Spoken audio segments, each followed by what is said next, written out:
Yeah, I'll react to that, sure.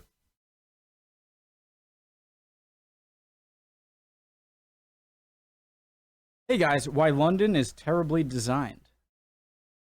I just watched a different video, I think from the same, I'm certain from the same channel, of why gridded cities are worse than non-gridded cities, and that was about a lot of American cities, and now it's saying London is terribly designed, so I'm wondering what city they consider to be well designed.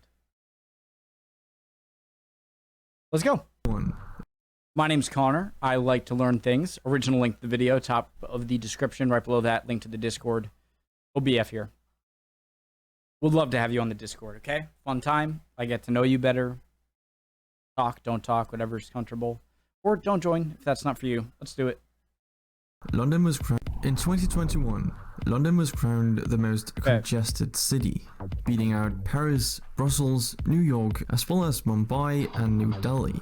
And that is due to bad design. See, Londoners lose an average of more than Mumbai and New Delhi. The only videos of like Indian, whether it's from like food videos or travel videos of Indian streets, they're always crazy, like intersections are just like go, and they have all these like beep beep beep beep, like communication, and so hard to imagine more congested than that, but they make it work. I'm talking already. No talking. See, Londoners lose an average of 148 hours every year while traveling through the city. The traffic is mind-numbingly slow, as 2018's average speed in the city clearly shows. Take a guess. What do you think the average speed in London is? 40 kilometers an hour? Can I do miles an hour? The average speed, does that include if you're stopped? Because then you have to add 0 into your average. I don't know, 10 kilometers an hour? What just happened? 30 kilometers an hour? Maybe 20 kilometers an hour? Well, if you guessed any of those numbers, you'd be off by a fair margin, as it clocked in at nothing more than 12 kilometers an hour. Ooh, I was close. That's ridiculous, and it's not like London hasn't tried to do something about it either. The city introduced congestion fees over 19 years ago, which are fees you pay to run the city. Since 7 motors driving in central London, figure 1, on weekdays between 7 a.m. 6:30 p.m. the work hours, are required to pay $5, increasing to $8 in July 2005. What? There are exemptions for motorcycles, licensed taxis, vehicles used by disabled people, some alternative fuel vehicles, buses, and emergency vehicles, and area residents receive a 90% discount on annual passes.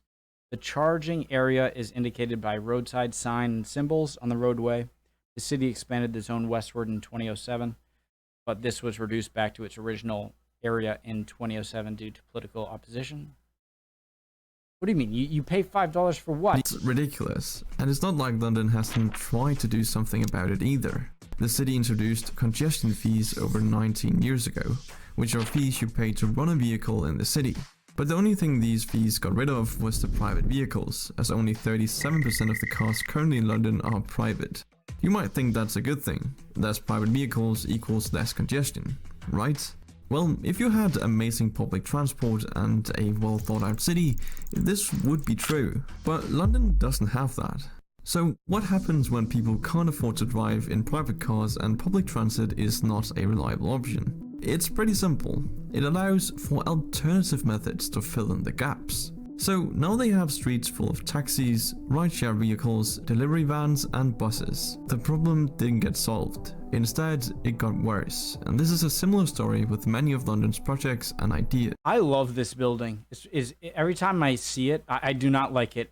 As soon as you guys told me this is what you call, it looks like a walkie-talkie, now I hate it every time I look at it. It looks ugly. The egg is okay, but this I think is a beautiful building. Every time I see it, I'm just like, I love that.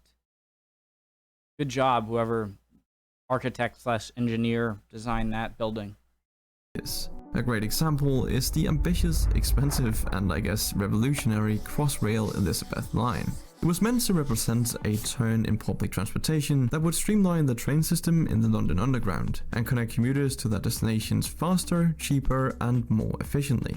This new line will run from Reading and Heathrow in the west to Shenfield and Abbey Wood over here in the east, without needing to change trains. It will serve 31 existing stations and run through 10 new stations with state-of-the-art designs. If you map the locations, then you'll see how commuters will have fast access to various points through the new Paddington, Bond Street, Tottenham Court Road, Farringdon, Liverpool Street, Whitechapel, Canary Wharf. Is Paddington Bear if an American asked you, I'm American, I'm asking you right now, so no hypothetical needed. What is his like? If you, I'm asking you, who's Paddington Bear? What is an equivalent that an American would understand? Is he like Winnie the Pooh? Is he like Scooby-Doo?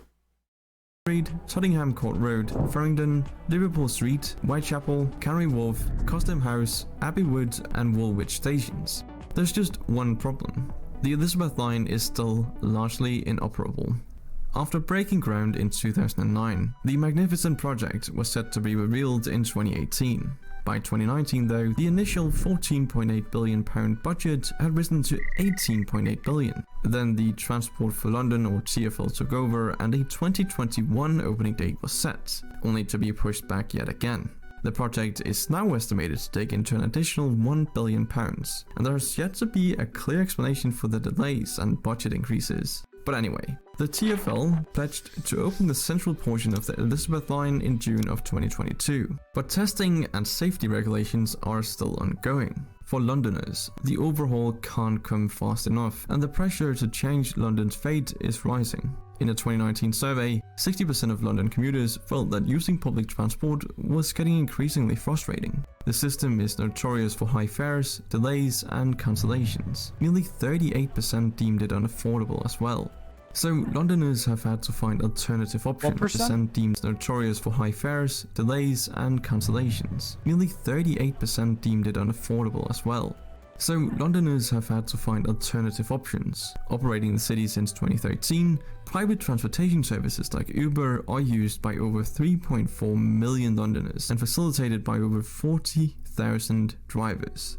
They directly cause traffic, as drivers often circle the city on a loop, waiting for their next pickup. But the 40,000 Uber drivers are also accompanied by 21,000 traditional black cabs. But just by numbers, that's still going to be less cars on the streets than if everyone had a car. I'm hesitant about this. I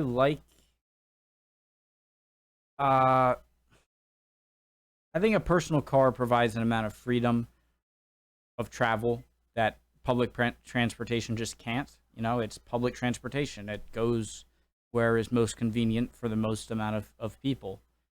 And the U.S. is much larger, not as congested as a place like the British Isles. So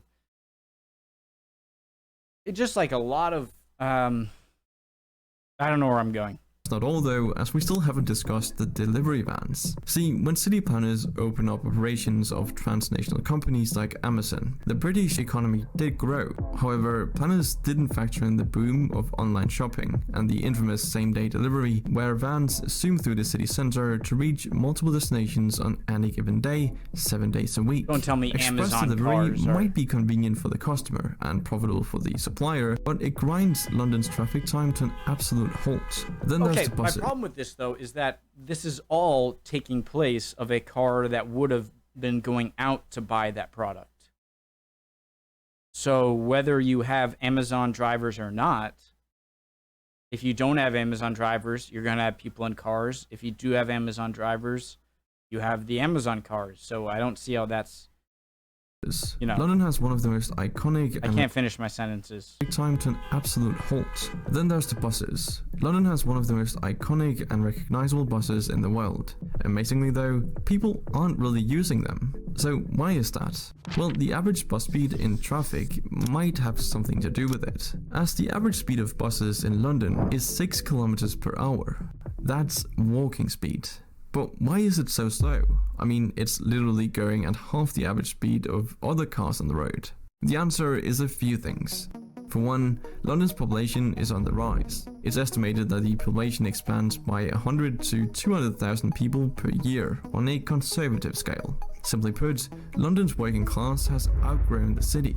More people needing to get to work faster creates congestion. For lower income homes, the trains are either inaccessible or cost too much, which means a car or taxi is not an option either. To curb that demand for cheaper transport, Mayor Sadiq Khan introduced the HopAGone system in 2016. This allows passengers with connecting bus routes to get the second trip for free if it's made within an Question, guys, hour. Unless you build new buildings at the rate that new people are being born and later in their lives being employed, I mean, there's only so much space in London, and so doesn't that limit the population of commuters to London? Because how can you continue to have more workers travel into London when you still have the same amount of workspace? Obviously new skyscrapers are created, but at the same rate. So yeah, it's not like if you have twice the people that are in London now are working in London, you make twice the amount of people. The same amount of people are going to have to commute because it can only have so much space. Am I wrong? Of the first. This had commuters using the bus way more, utilizing the free second ride and ditching the high I forget his bus point. route. Introduced the HopAGone system in 2016. This allows passengers with connecting bus routes to get the second trip for free if it's made within an hour of the first. This had commuters using the bus way more, utilizing the free second ride and ditching the high costs of private vehicles. That again picked up the passenger traffic, which picked up the on-road traffic as well. Though the HopAGone system is rooted in good intentions, the policy wasn't tested out well enough to accommodate the influx of new passengers. Years later, bus users declined as people would rather walk or cycle given the slow system. This leaves cars, buses, and everything in between to sit in. Question, are there a lot of roads in London or Greater London where a double-decker bus can't go through because there's like a bridge that isn't high enough? Or is every place in London reachable by car, also reachable by the double-decker? 6 to 12 km/h traffic as the fumes from their diesel-fueled vehicles rather walk or cycle given the slow system. This leaves cars, buses, and everything in between to sit in 6 to 12 km/h traffic as the fumes from their diesel-fueled vehicles add to the city's air pollution problem. Now, here's where the bad infrastructure turns ugly. According to IQ Air, nearly 8,600 people died prematurely due to London's air pollution in 2020. It cost the city approximately €1 billion. It's why London and Europe as a whole have leaned heavily into decarbonizing their metropolitan areas and including bike lanes and proper pedestrian walkways in the city. London is great for biking. I mean, it's not Amsterdam, but it certainly is pretty decent. And because of the Paris Agreement, bike lanes and zero-emission travel aren't going anywhere, and are likely to increase. So maybe London should lean into biking as a solution to their congestion problem. I know it seems So when I was in Amsterdam biking, like through Amsterdam, I'm just having like a fun time. I'm like, oh, I'm on a bike. There's people bike, and then I remember a lady passing me and speaking English. Somehow she just knew I was American or English, and I was obvious.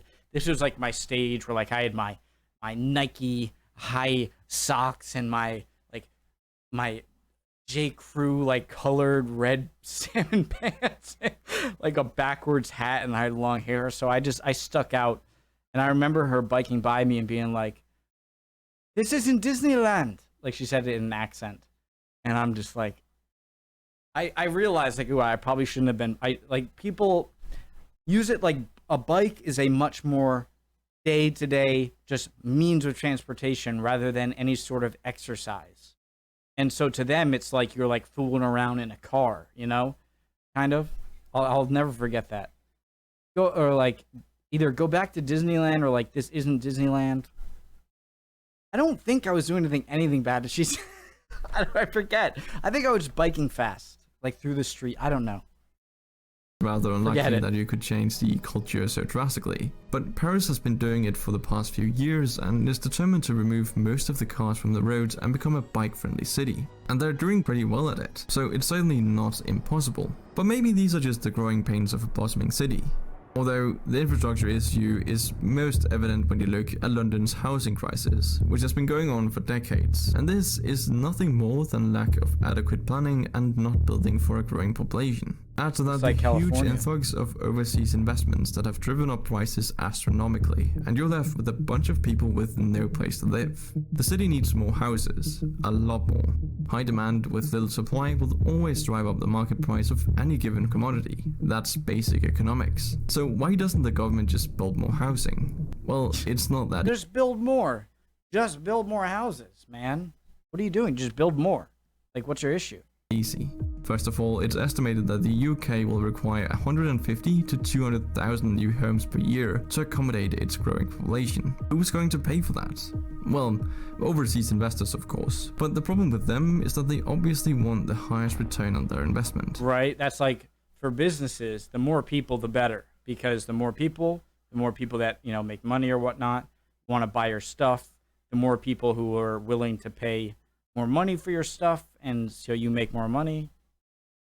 We can't blame them for that, as that's the whole point, but it means that the only thing they want to build and focus on are luxurious developments, because they will make the greatest return on that type of investment. But the average salary obviously isn't enough to pay rent in one of these homes, so they're mostly just left empty, which only hikes prices up further, and it pushes the people out of their own city. It's a painful, continuous cycle, and the only way to prevent it is with regulations that can either prevent foreign investment or force them to only make. Wouldn't that cause them to lower the price? I mean, isn't a lower price tenant better than no tenant at all? Pushes the people out with regulations that can either prevent foreign investment or force them to only make affordable housing. But then there's the issue of space. Where are all these new homes going to be built? Enter the Green Belt. It's land that surrounds metropolitan areas in England, and it can't be built on. It's a favorite for environmentalists, and 30% of the UK's landmass is green belt space. But housing planners see it as potential land they could build on. While building on this space might seem like a step backwards for the city's carbon goals, you just have to remember that nearly 35% of the green belt land is used for arable farming, which harms the environment either way. So what can be done? Well, the infrastructure issue isn't a one fixed deal. Innovations like the Elizabeth line shows promise, but city planners and elected officials need to work towards coordination with one another, test out policies thoroughly, and obtain and implement valuable input from the public if things are ever going to get sorted. But that's it for this. That picture just made my mind freak, because the water looks so similar to the color of this walk path side. It looked like they were all walking on water for a second. Valuable input from the public if things are ever going to get sorted. But that's it for this video. Thank you for watching, and I'll see you in the next one. The answer is this. In the words of salesman Dwight Schrute.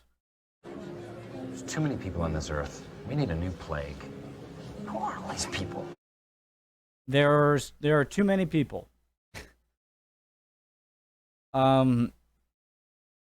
Jesus Christ.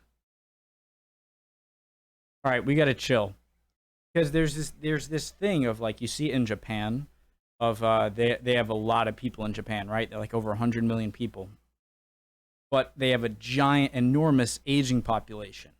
And so you're going to need a lot of people to care for that aging population, which means that that's another generation with a lot. And so it's almost like you have to sacrifice like one old generation or something like that. It's terrifying. But one of the most terrifying things to me on this planet is overpopulation. That's over global warming. That's over nuclear war, and maybe not that. But overpopulation is a problem.